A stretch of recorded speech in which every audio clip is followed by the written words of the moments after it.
Hi, it's Maija here, today with a Top 5 Wednesday video, and this week's topic is creepy settings.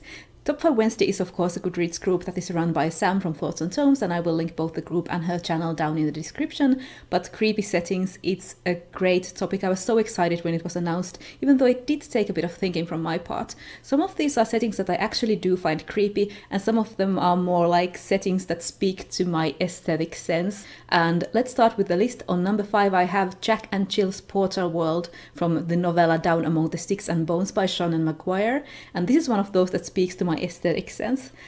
It is strongly reminiscent of old Hammer horror films, and it has moors, windmills and small walled villages with a vampire's castle, so I just really like that setting. On number 4 I have a movie, and that is basically every setting from Disney's Return to Oz. The creepiest setting of them all is Emerald City, which is sort of this abandoned city with statues of the old inhabitants hanging around with no heads.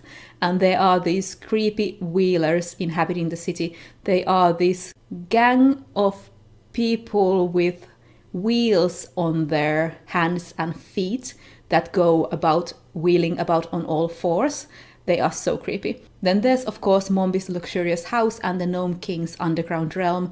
These are all creepy settings. But I loved this movie as a kid, and I still love it even though it creeps me the hell out. On number 3 I have isolated settings, and these do really creep me out. I chose one book to illustrate this, and that is Caitlin Arciena's The Red Tree. This is the classic story of an author going to an isolated cabin to finish her next book. So this combines a creepy house with creepy surrounding grounds. A tall red oak stands behind the house. A big dog might be circling the grounds, and I don't even want to talk about the basement.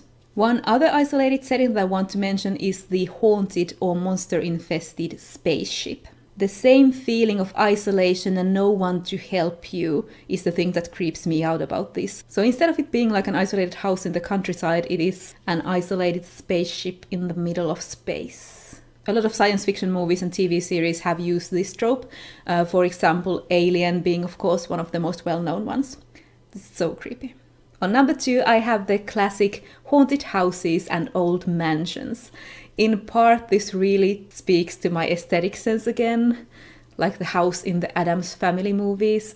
Oh my god, it's so gorgeous. Also Lucius Crumrin's house in the Courtney Crumrin graphic novel series is one of these old rickety wooden mansion, and it's so beautiful.